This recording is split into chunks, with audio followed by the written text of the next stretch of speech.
I'm off to a lure fishing competition in Pittsford Reservoir. Getting ready for the competition got me thinking, if you're new to lure fishing, you've probably gone out and bought some rubber lures, soft plastics, as lure anglers like to call them, but what hook are you going to put in it? Unlike crankbaits or spinners, old-fashioned spoons, they all come straight out the packet and can go straight onto a trace, but a rubber lure is not sold to you as the finished article. And that versatility leaves you with a fairly obvious problem. How are you going to fix your hook in the rubber lure? And that's what I'm going to explain in this video. Right, so let's start off with a standard jig head or rubber lures. This is a 10-gram jig head, and the ideal size soft plastic lure would be so long, I guess. What I like about this jig head is that it has an extra wide gape, so the hook point is more prominent, it's sticking up more, and depending on how you hook it will determine how much gape and how much hook point you have showing. If your jig head is too small for your rubber lure, thread it through as thinly as you can through the top of the back, and think about maybe bending the hook out so the point is facing outwards. See, I've even chopped the lure back to bring it into proportion. This lure is probably a little bit on the long side because if a pike comes up, takes the lure like that, it's going to miss the hook point. I've got a stinger which I've attached over the top of the jig head, and that gives me an opportunity to catch anything that's nipping. People even thread these through with a needle. This is a lead, that is a tungsten one of the same size, so it's a little bit more discreet. It's got a longer shank than the lead jig head. That's about as far back on the fish as you want to have that hook coming through. Now you can also buy fancy jig heads, so you can make your lures look a little bit more realistic. This one here, you can see I've cut the head off the rubber lure and got the jig head lure matching up nicely. And this is a weedless lure where I've slit the belly open and put an offset hook in, so that until the fish bites it's not going to get a hook up. Again, offset hook, but instead of the weight being at the front, the weights are these little soft weights added to the belly of the hook. Pike and perch, they want camouflage, so these weedless setups are really useful. So that's a floating worm. Now this one's actually mounted on a cheb weight, again it's tungsten, 5 grams, which is a pin. It's an offset hook. You can have this absolutely static and a fish will still take it because that'll be wiggling in the current. These need to be moved through the water to be animated. So that's a jig hook, that's an offset. Drop shot hooks. I've got another hook here, a bit different. It sits up like that, and it means I can jig that back. I guess some people call this a Ned rig. It's not a true Ned rig because it's not vertical upright. You've got the hook point coming out in the right place whilst all the appendages are nice and free moving. When they land in the water, sit completely vertically like that. So this is what I call a nicely balanced lure. You've got a 7-gram tungsten jig head with a nice wide gape and hook point showing. It's a compromise between having enough lure hanging off the back so you've got a nice wobbly movement, keep it animated, but also having enough hook point.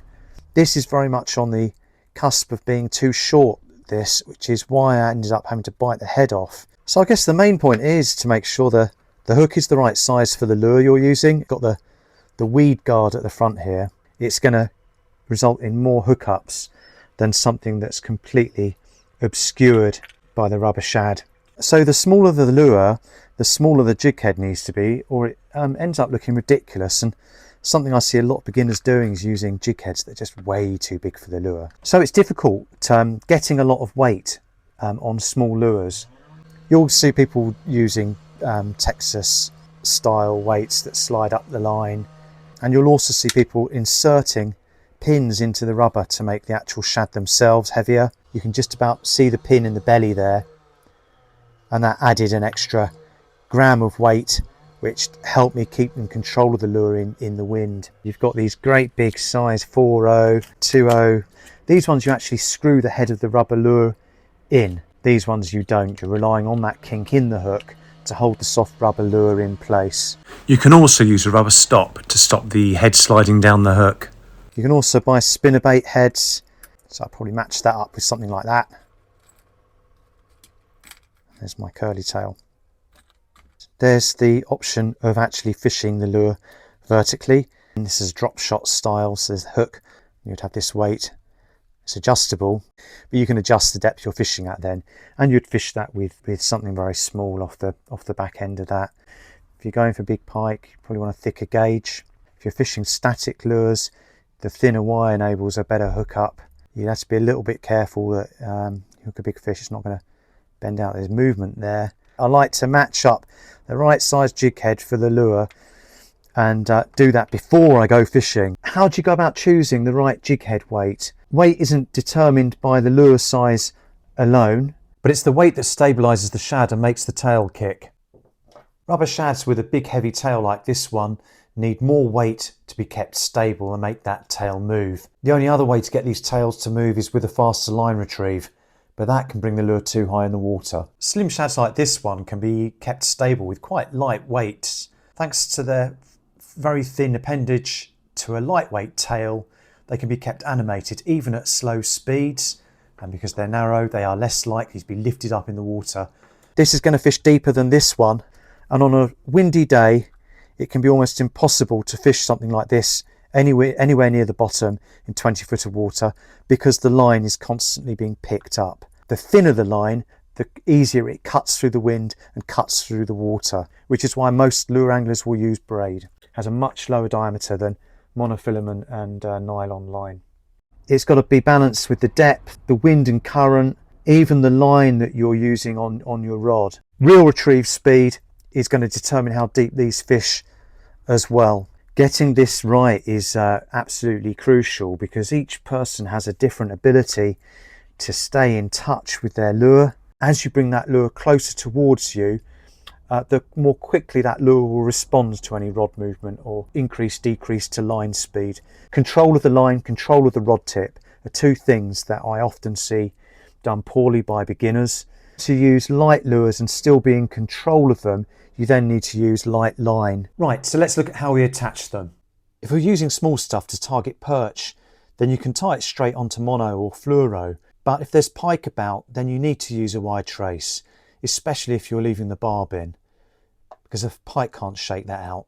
A shop bought wire trace, something cheap like this, that's quite heavy and it can ruin the action of small lures like this. Compare it to some American fishing wire that I've used to make this trace here, and you've got a much finer, less visible trace. It's not unusual for me to use just a loop to loop. So snap sizes, I don't bother with swivel snap links, just a snap, but the snap needs to match the lure that you're using. No point trying to attach something like this onto that because that's going to bend out too easily. But these little ones are great for changing over small stuff like that. So the central point here is that the rubber lure does not work in isolation. Everything else between the lure and the rod needs to be balanced. You need to have the right weight, the right gauge wire, the right gape, the right length of shank, and you need to have the right wire, the right line, the right braid. So this is the setup I use almost exclusively in competitions. It's a 6'11" lure rod with a 3 to 14 gram casting range. The more expensive rods have a slightly better range. Still quite fine tipped, so I don't really like to fish anything over sort of 7 grams on it. But you've got to remember the rubber actually weighs something as well. I've got 8-pound J braid on there, and just braid, and you'll see there the fluorocarbon is attached to the braided line using an FG knot, so it's nice and smooth. Got about 8 foot of that before you get to the snap link. So I hope that helps. I've whizzed through it all quite quickly. I've done a separate video on chebs if you're interested in chebs as opposed to jig heads, and yeah, other things I take with me when I'm out using soft plastics, a bit of super glue, because if you've only got 1 or 2 of one particular type and it's proving effective, it doesn't take long for a pike's teeth to make a mincemeat of your lure. Another thing I take along with me is a hook sharpener. Don't know what I've done with it. There it is. because it's surprising how quickly hooks can get blunt. I hope that helps, and yeah, if you're interested in how I get on at the competition, then have a look at the link, because I'll be making a video on that if I get time. Thanks for watching.